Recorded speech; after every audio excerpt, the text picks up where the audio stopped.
The Krell were brutal reptilian warriors who had been at war with the Zoraxians for centuries. They believed that by breeding with the Queen, they could create soldiers with both Krell strength and Zoraxian psychic abilities. Lyria shuddered at the thought her species reproduced only by choice, forming a special mental bond with their mates. The idea of forced breeding was worse than death to her people. Lyria had been imprisoned for 3 cycles already. Her captors kept her weakened with special drugs that dampened her natural abilities to manipulate energy and matter. She could feel her strength fading as each cycle passed. Soon the Krell scientists would begin their experiments. She closed her eyes, trying to gather what little power remained in her body. Her skin, which normally glowed with a soft blue light, had turned pale, almost translucent. She thought back to the day of her capture.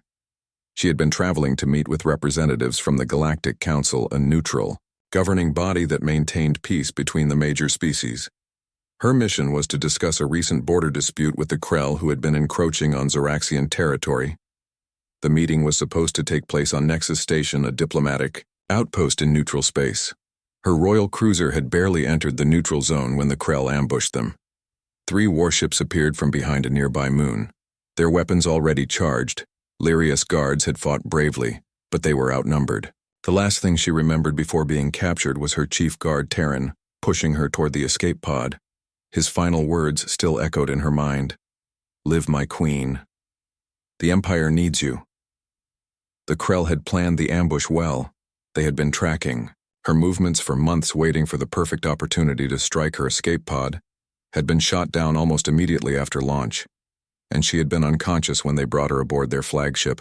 Now, as she sat in her cell, Lyria tried once more to reach out with her mind to contact her people. The Zoraxians shared a collective consciousness, allowing them to communicate across vast distances, but the drugs the Krell had given her blocked her connection to the hive mind. She was truly alone for the first time in her life. The door to her cell slid open and a tall Krell officer entered.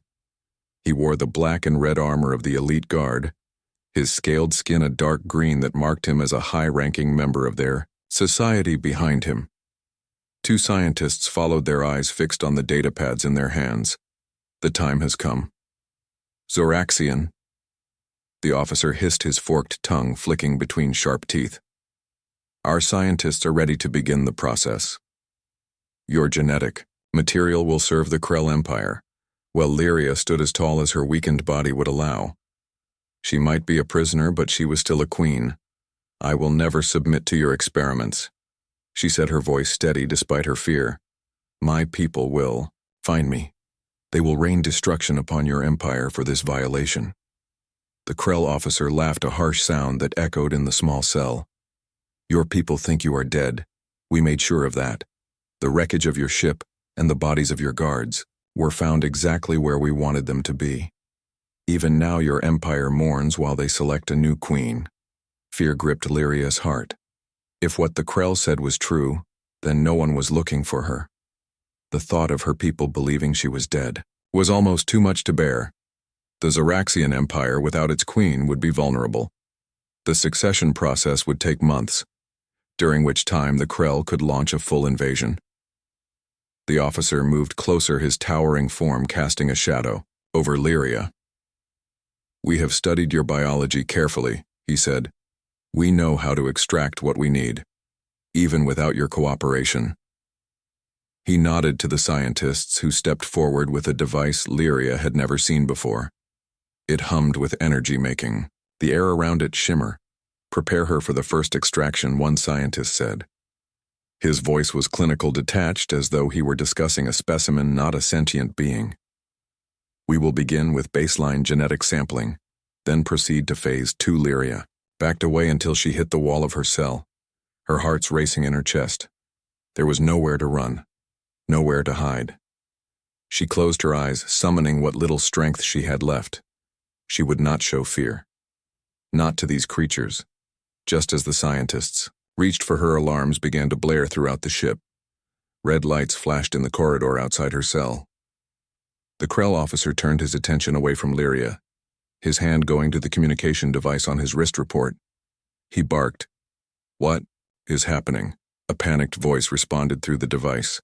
Unidentified vessel has breached our defenses, sir. It appeared out of nowhere. Sensors did not detect its approach until it was already docked in Bay 3. Impossible, the officer hissed. No. Ship can bypass our security systems. What species unknown, sir? The response came. The intruder is fighting its way through level 4. It's using some kind of technology we've never seen before. Our weapons seem ineffective. The officer turned to Lyria, his eyes narrowing.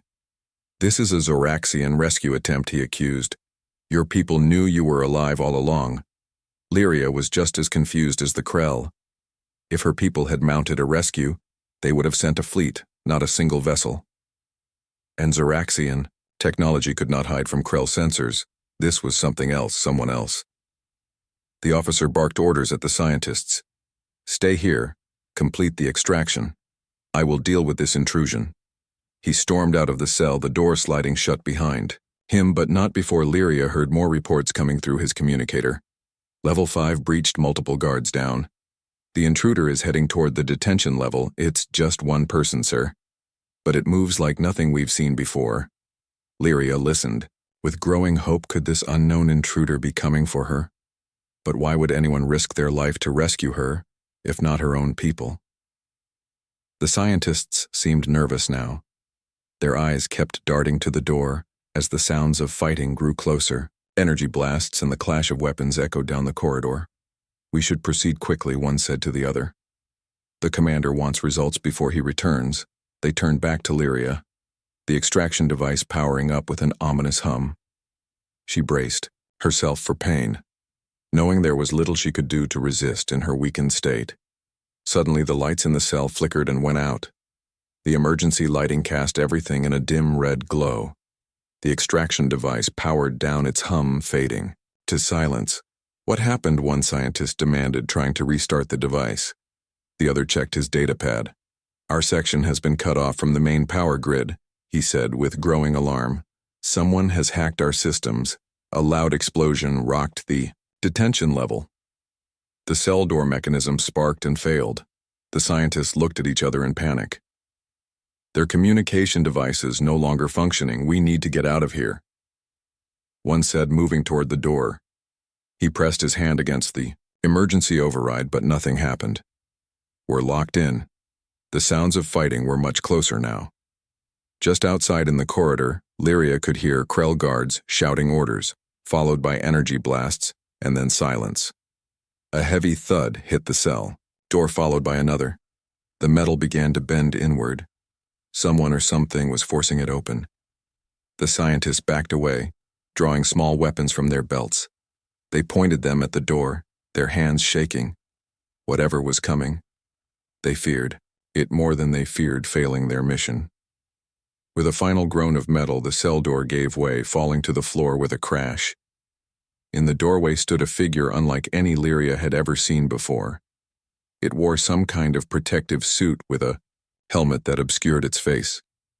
The suit was dark with glowing blue lines running across it like circuitry. The figure held a Krell energy rifle in one hand and what looked like a small device in the other. The scientists fired their weapons, but the energy blast seemed to be absorbed by the figure's suit. It stepped into the cell calmly as though it had all the time in the world. It raised the small device and pressed something. The scientists' weapons sputtered and died in their hands before they could react. The figure moved with impossible speed, knocking both scientists unconscious with precise strikes. They slumped to the floor, their threat neutralized without a single shot. Fired, Lyria pressed herself against the wall, unsure if this intruder was a rescuer or simply another captor with different plans. The figure turned to her and slowly raised its hands in what seemed to be a universal gesture of peace. Then it reached up and removed its helmet. Lyria gasped at what she saw.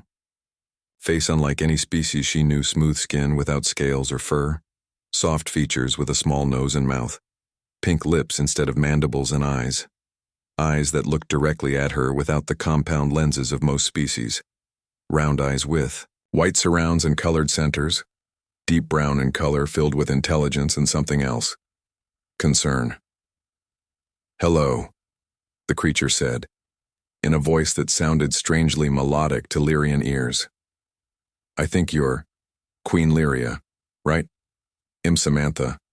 But friends, call me Sam, I'm human from Earth. My ship detected your distress beacon and I tracked it here. A human Lyria had never heard of such a species. Where in the galaxy was Earth? And why would this human risk everything to rescue her? I need to get you out." Here Sam continued assessing Lyria's condition with a quick glance. "This ship is going to be very unfriendly soon. We have maybe 10 minutes before they lock down completely." Lyria found her voice, though it was weak from disuse. "Why are you helping me?" she asked. "No one even knows I'm alive." Sam smiled, a gesture Lyria found oddly comforting. "That's not entirely true," she said. "Your distress beacon has been broadcasting on a frequency the Krell can't detect. Most species can't either. But humans, well, we're pretty good at hearing things we shouldn't." She offered her hand to Lyria. "Can you walk?" Lyria took the offered hand, surprised at the warmth of the human skin. "The Krell have been drugging me," she explained. "My abilities, my strength, they are suppressed." Sam nodded and reached into a pouch at her belt. She pulled out a small injector. "I thought they might be using suppression drugs," she said. "This should counteract the effects, at least temporarily. It's based on your biology from the medical data in your distress beacon." "May I?" Lyria hesitated, then nodded, allowing Sam to press the injector against her neck. There was a slight sting and then warmth spread through her body. The constant fog that had filled her mind began to clear. Her natural bioluminescence brightened slightly, the blue glow returning to her skin. "It will take time to fully recover," Sam said. "But that should help for now." She supported Lyria. With a strong arm around her waist, "My ship is docked 3 levels up. We need to move fast. Can you make it?" Lyria straightened, finding new strength flowing into her limbs. "I am Zoraxian," she said with a touch of her former regal bearing. "I will make it." Sam grinned. "That sounds more like the queen I was expecting to find." She handed Lyria a small weapon. "Not sure if you know how to use this, but it might come in handy." Lyria took the weapon, recognizing it as a modified Krell sidearm. "I know how to defend myself," she said. "Even queens must be warriors sometimes." Together they stepped over the unconscious scientists and into the corridor. Bodies of Krell guards lay stunned or unconscious. But Lyria noticed none appeared to be dead. Sam saw her, looking, and shrugged. "I don't kill unless I have to," she explained. "Most of them will wake up with headaches, that's all." A strange concept to Lyria, whose people had been at war with the Krell for generations. Mercy was not something either side typically showed. But this human was different, operating by different rules. Their journey through the Krell warship began, Sam leading the way, checking corners and corridors before motioning Lyria forward. Despite her weakened state, Lyria moved as quickly as she could, aware that every second counted. They encountered more Krell guards, but Sam dealt with them efficiently, using her strange technology and fighting skills that seemed to anticipate every move. As they climbed upward toward the docking bay, Lyria began to believe that escape might actually be possible. For the first time since her capture, hope bloomed in her heart, and curiosity about this human who had appeared from nowhere to save her. A human from a world called Earth. A world she had never heard of until today. Now I'll create part 2. Sam and Lyria moved swiftly through the corridors of the Krell warship. The human seemed to know exactly where she was going. Following directions on a small device strapped to her wrist, Lyria noticed how the human moved with both caution and confidence, checking each intersection before proceeding, yet never hesitating. Once she made a decision. "How did you get aboard this ship?" Lyria asked as they paused at a junction waiting for a patrol to pass. "The Krell have the most advanced security systems in this sector of the galaxy." Sam gave a small smile that Lyria was beginning to recognize as an expression of pride. "Humans have a saying," she whispered. "The best security is only as good as the people using it. The Krell rely too much on their technology, and not enough on actual vigilance." She tapped her wrist device. "My ship has a phase-shifting capability. It basically exists between normal space, making it invisible to conventional sensors. And I have some pretty good cloaking tech in my suit." Lyria was impressed, though she did not fully understand the technology. The human described such capabilities would be invaluable to her people in their ongoing conflict with the Krell. "Your species must be highly advanced," she said. Sam chuckled softly. "Actually, by galactic standards, we're pretty new to space travel. We only achieved faster than light travel about 50 Earth years ago. But we learn fast and we tend to think outside the box." Another human saying, meaning we find unconventional solutions. The patrol passed, and Sam motioned for them to continue. They were getting closer to the docking bay, but Lyria could hear alarms still blaring throughout the ship. The Krell would be organizing a more coordinated response. Soon as they rounded a corner, they came face to face with 4 Krell guards. Their surprise gave Sam a momentary advantage. She fired her weapon, twice dropping 2 guards with non-lethal energy pulses. But the other 2 reacted quickly. One lunged at Sam while the other aimed at Lyria. Without thinking, Lyria raised the weapon Sam had given. The counteragent to the suppression drugs had strengthened her reflexes enough that she fired before the Krell could. She hit the guard square in the chest, sending him sprawling backward.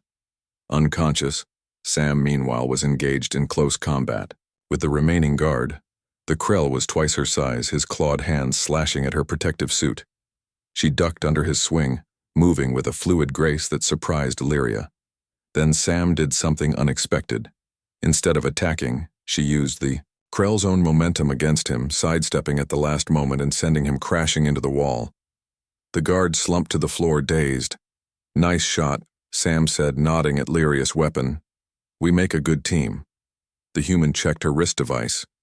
2 more levels to go," she said. "The docking bay is on level 1. We're currently on level 3.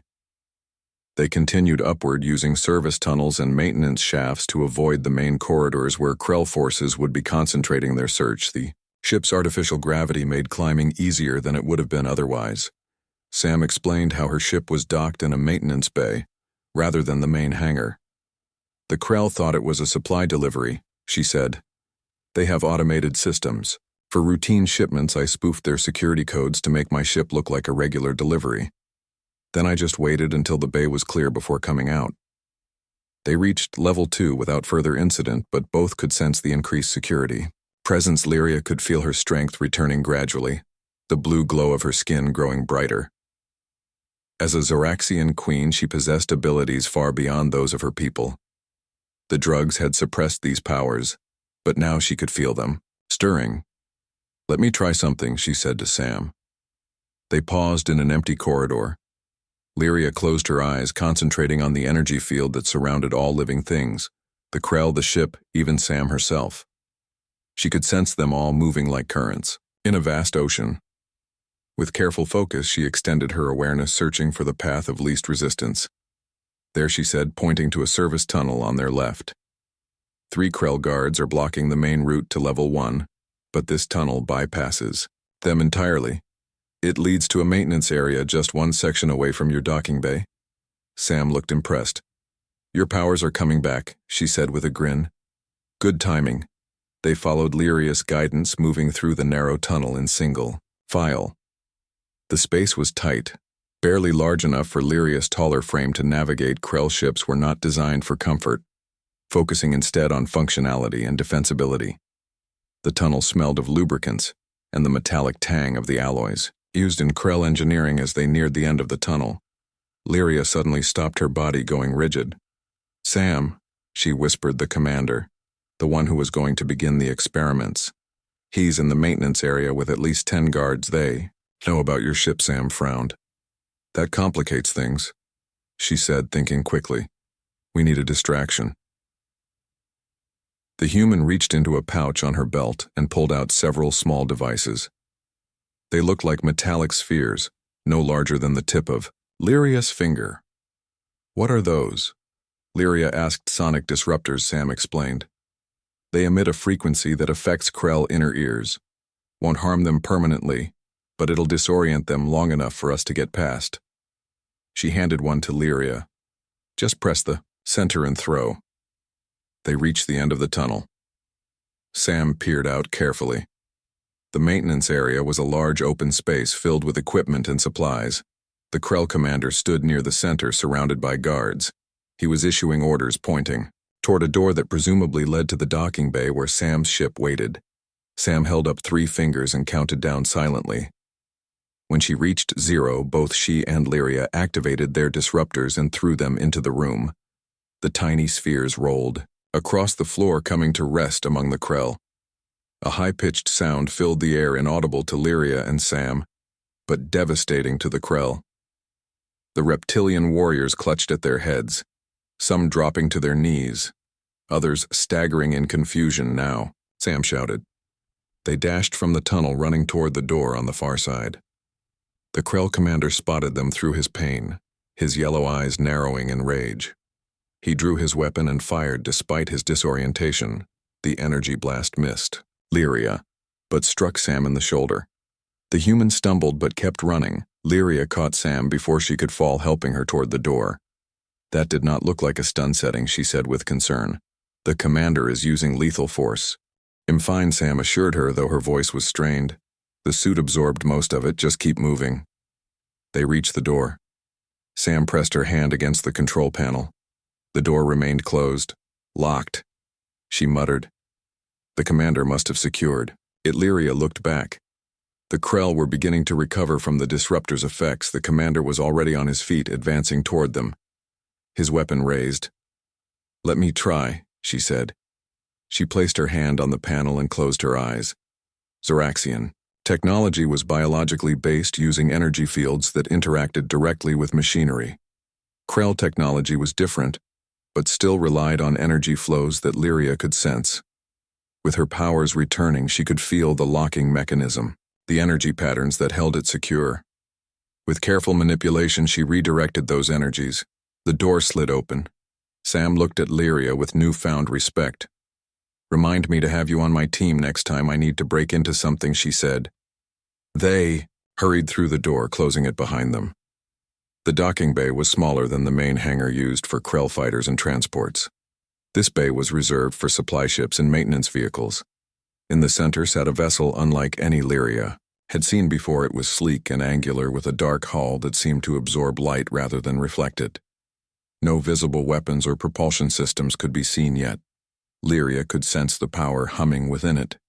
That's your ship, she asked as they hurried toward it. Sam nodded. Home sweet home, she said proudly. The horizon. Not much to look at, but she's full of surprises. They could hear pounding on the door behind them. The Krell would break through soon. They reached the ship.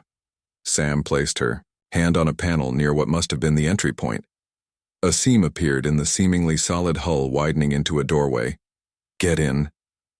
Sam urged Lyria as the pounding grew louder. The Krell commander had begun shouting orders, his voice muffled by the door, but his anger clear. Lyria stepped into the ship, surprised by what she found inside. The exterior had given no hint of the space within. It was compact but efficiently designed, with a cockpit area forward and what looked like living quarters aft. The technology was unlike anything in Zoraxian or Krell design.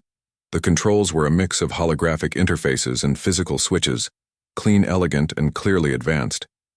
Sam followed her in sealing the entry behind them. She moved to the cockpit, dropping into the pilot seat with practiced ease. Her hands flew over the controls, bringing systems online. The ship's interior lighting brightened, revealing more details of the craft's design. Time to disappear, she said with a grim smile. She nodded. To the co-pilot seat. You might want to strap in.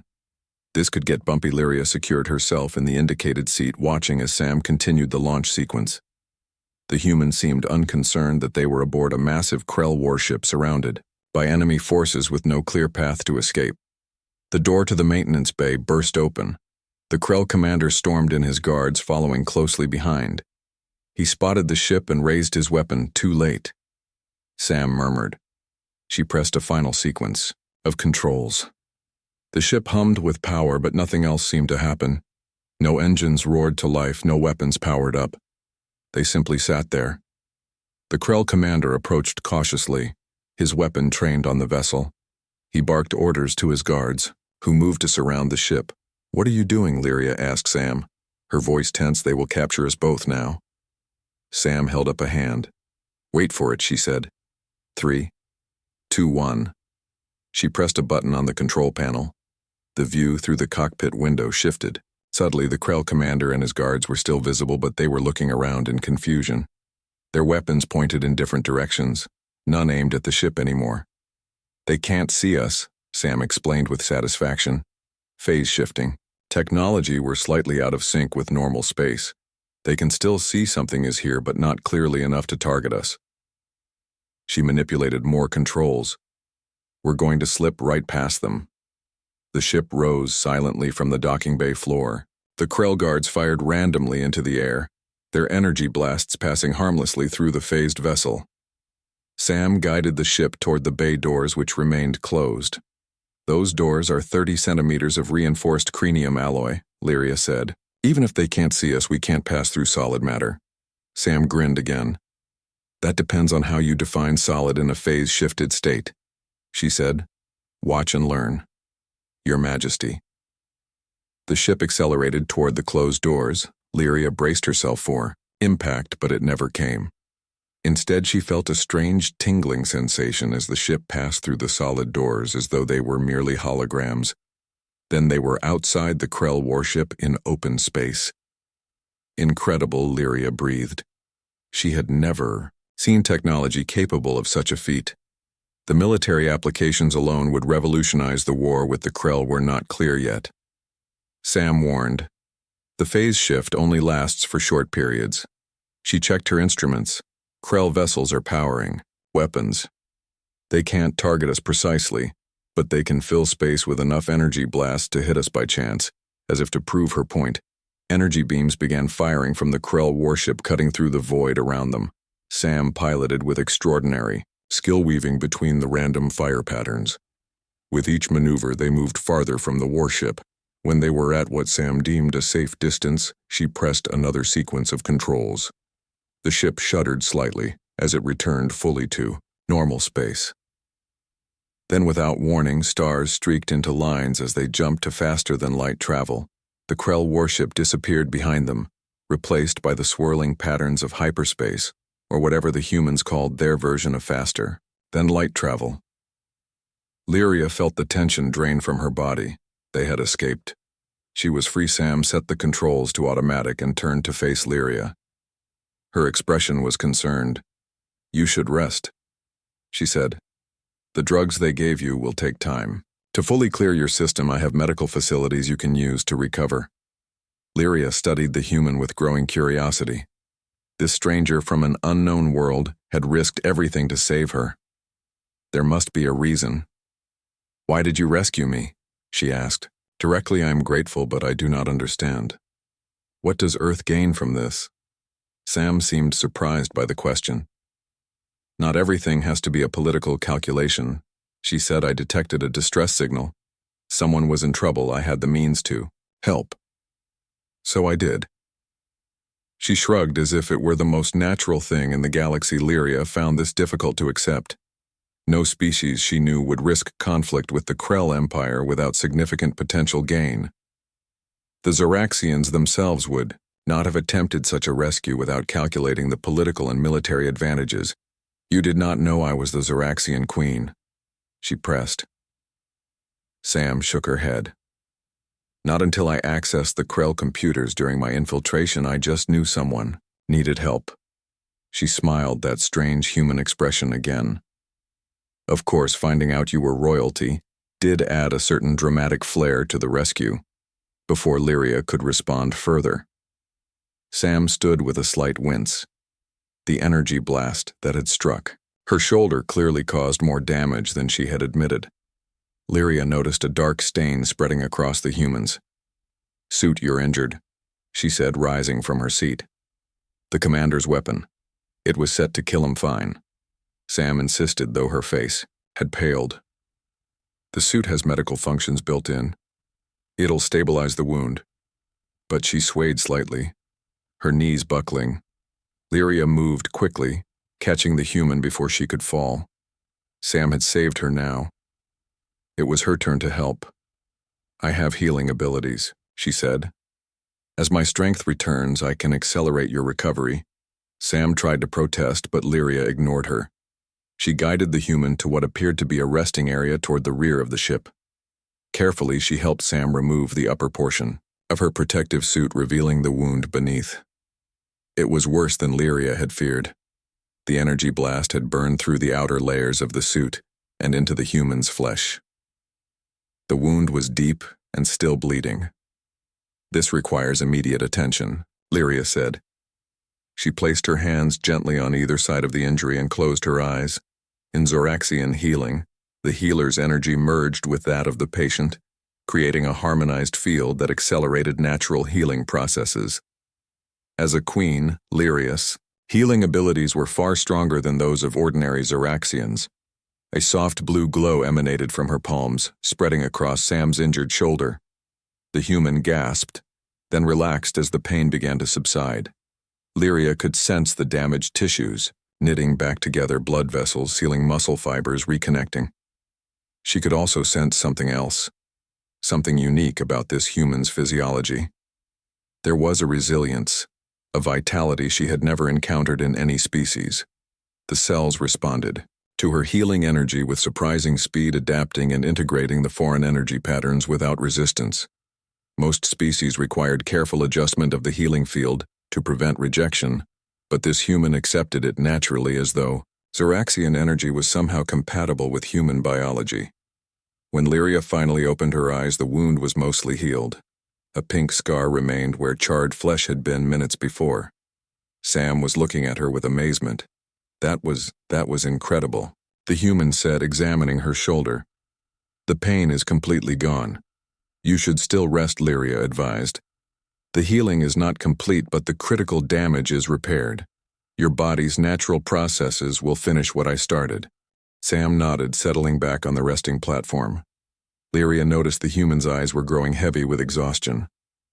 The rescue, the fighting, and now the healing had taken their toll.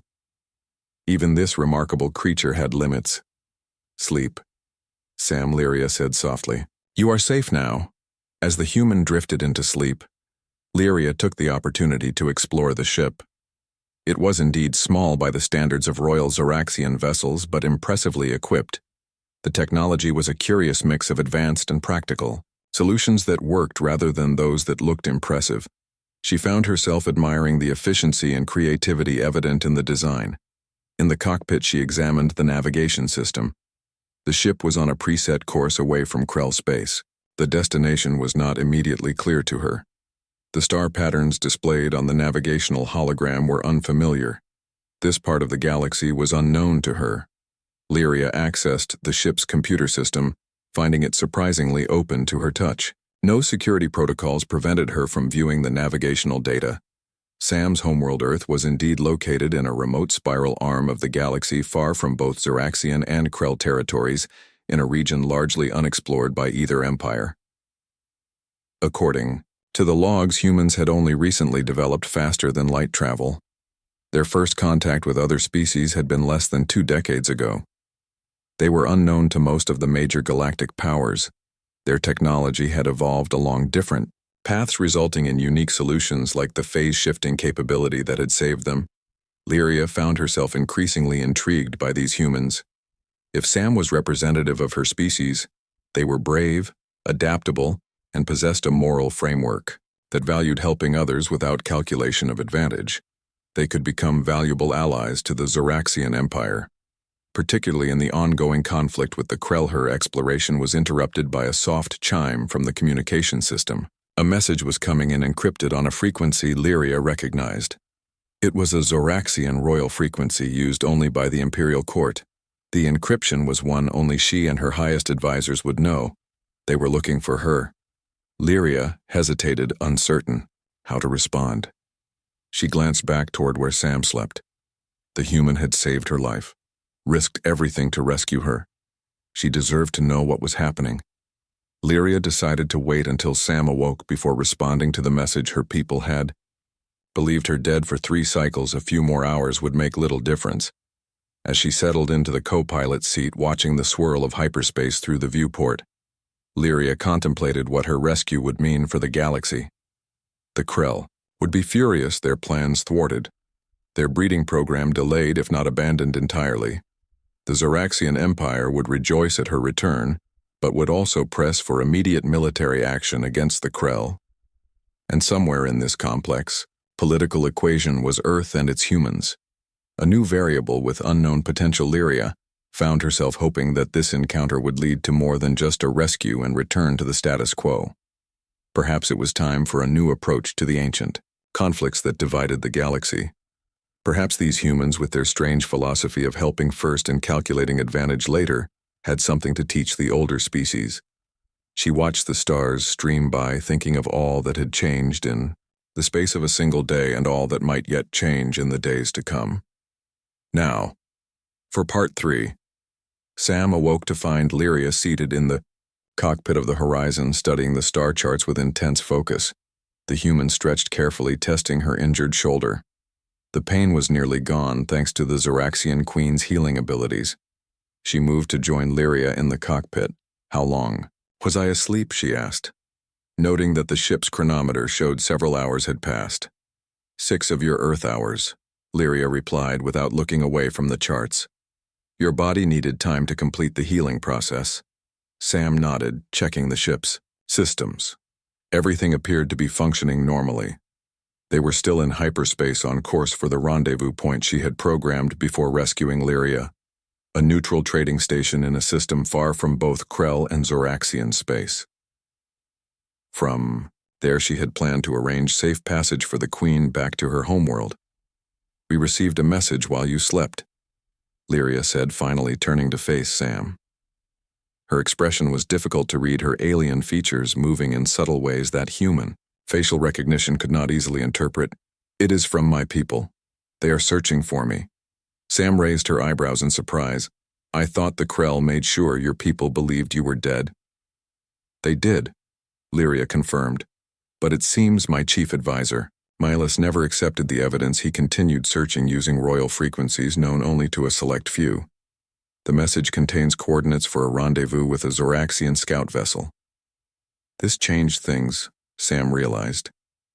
Her original plan had been to contact Zoraxian authorities through diplomatic channels, ensuring Lyria's safe return while maintaining a low profile for herself, and by extension, Earth humans were still relatively unknown in this sector of the galaxy, and Sam had orders to keep it that way whenever possible.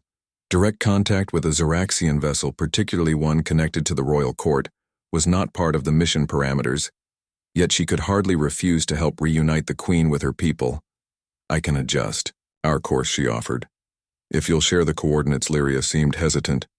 Something in her manner suggested she was conflicted.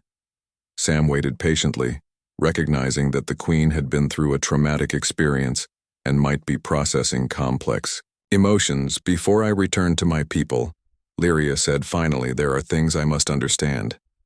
Your intervention has changed more than just my fate. It has altered the balance of power in this sector of the galaxy.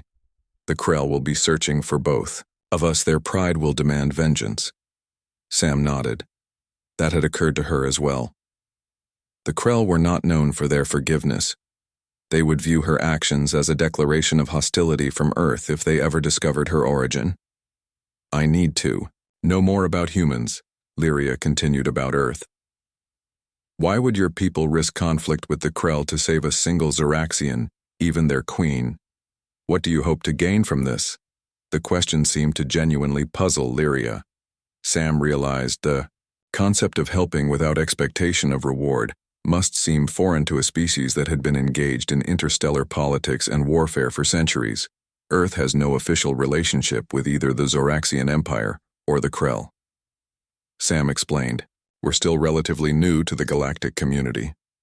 Our policy is to observe and learn before engaging in formal diplomatic relations." She smiled slightly. "My mission was exploration and intelligence gathering, not first contact or rescue." "Then why?" Lyria pressed. "Why risk everything?" Sam considered how to explain something that seemed so fundamental to her. It was difficult to articulate the core human values that had driven her decision. "Humans have a saying," she began. "I couldn't look the other way to see someone suffering and do nothing when you have the power to help. That doesn't sit right with most of us." She shrugged. We tend to act first and consider the political implications later. Drives our diplomats crazy. Lyria studied her with those luminous eyes that seem to see more than just the physical realm. Such thinking is dangerous in the galactic community, she said. Many would see it as naive. Others would exploit it. Maybe Sam acknowledged. But it's who we are. It's part of what makes us human. We connect with others, we empathize, we help when we can. She paused, then added with a small smile. Besides, I always wanted to rescue a queen. Makes for a good story. Despite herself. Lyria gave what Sam interpreted as a smile, a subtle change in her facial features and a brightening of the bioluminescent patterns on her skin. Humor seemed to be a universal concept, though its expression varied widely between species. So your people do not seek alliance with the Zoraxian Empire against the Krell? Lyria asked. Sam shook her head.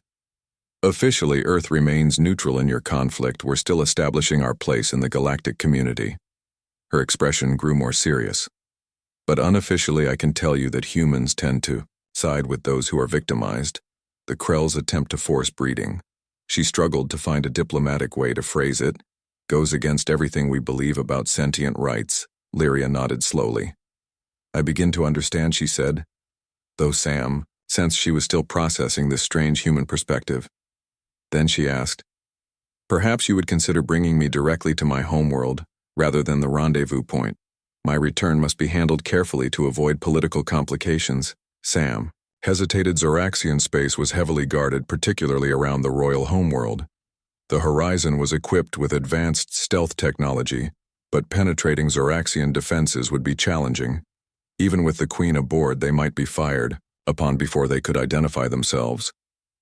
Seeing Sam's hesitation, Lyria added, I can provide clearance codes that will grant us safe passage, but we must approach through specific corridors. If we meet the scout vessel, first word of my return will spread too quickly before I can address my council. Sam considered the request. It made sense from a political perspective. The Queen's sudden return after being presumed dead would create shockwaves throughout the Empire. Better to control the narrative.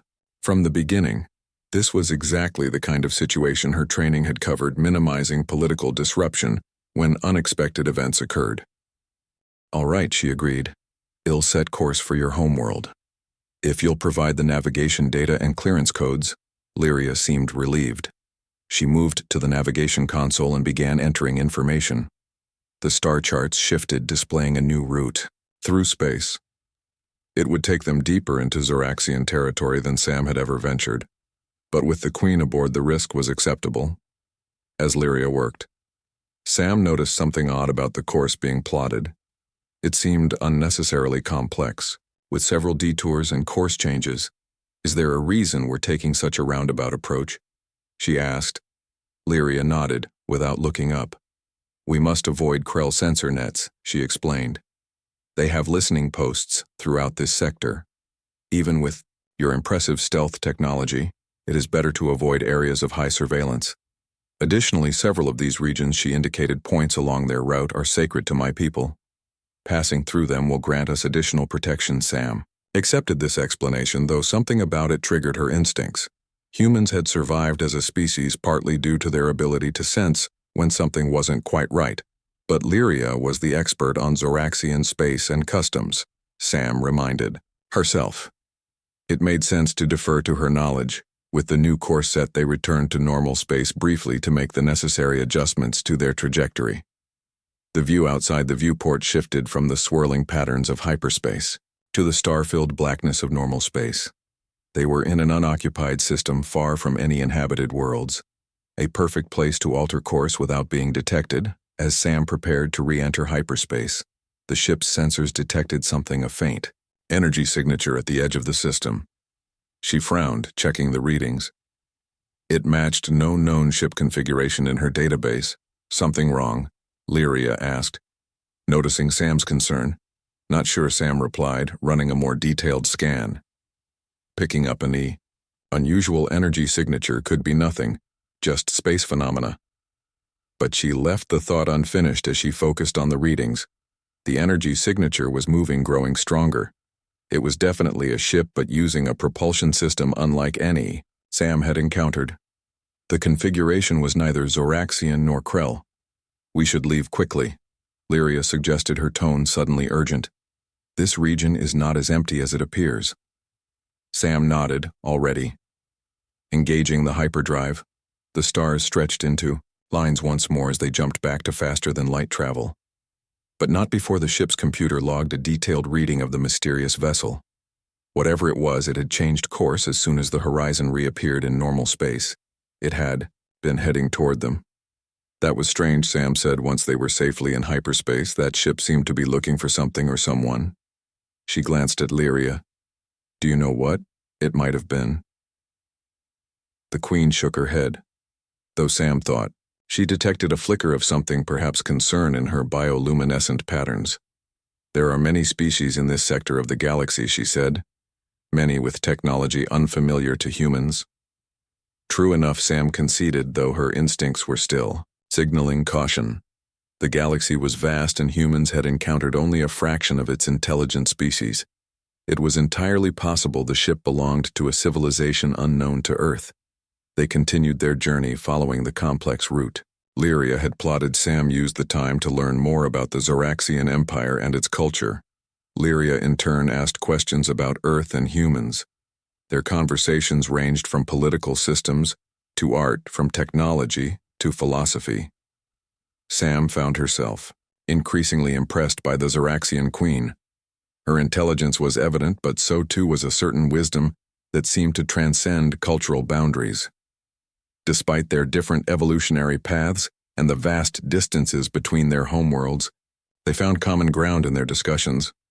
I find it remarkable, Lyria said during one such conversation, that a species so young in interstellar terms would develop such advanced ethical frameworks.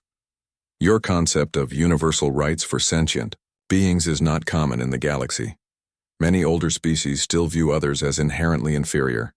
Sam smiled. It's probably because we spent so long fighting among ourselves on Earth, she explained. We learned the hard way that dehumanizing others leads to atrocities. When we finally achieved unity and looked to the stars, we were determined not to repeat our mistakes. The Queen's expression suggested thoughtful consideration. Zoraxians evolved differently, she said. We have always shared a collective consciousness, a connection between minds that prevented the kind of divisions you describe. But it also limited our understanding of truly different perspectives. We struggle to comprehend minds that function in fundamentally different ways. This explained much about Zoraxian culture. Sam realized their hive mind aspects would naturally lead to a more unified society, but might also create blind spots when dealing with other species, particularly those with strongly individualistic tendencies. Like humans, do all humans think as you do? Lyria asked. Would any human have rescued me? Sam laughed at that. No, definitely not, she admitted. We're individuals first, collective second. Some humans would have calculated the risks and decided it wasn't worth it. Others might have demanded payment or political concessions. She grew more serious, but most would agree with the principle that forced breeding programs are wrong, no matter the species. Lyria was quiet for a moment, processing this. Then she said, I believe my people would benefit from greater contact with yours. Your perspective is valuable. Different but compatible with our own, in important ways. Sam knew this was significant. Zoraxians were known to be selective in their diplomatic relationships. Maintaining formal ties with only a handful of species, Earth's diplomatic corps had been working for years to establish official contact with limited success. The Queen's suggestion could open doors previously closed to humanity. Before Sam could respond, the ship's alert system chimed. They were approaching another transition point where they would need to drop out of hyperspace briefly to adjust their course again. According to the navigation console, they had entered the outer reaches of Zoraxian space. Sam disengaged the hyperdrive, returning them to normal space. The viewport filled with the sight of a massive nebula, its gases glowing in shades of blue and purple. Stellar nurseries dotted the cosmic cloud points of intense light, where new stars were forming. Beautiful, Sam breathed, the cradle of souls. Lyria said, her voice taking on a reverential quality. This nebula features prominently in Zoraxian creation myths. It is said that our species was born from its energies in the distant past. Sam could understand why ancient Zoraxians would believe such a thing.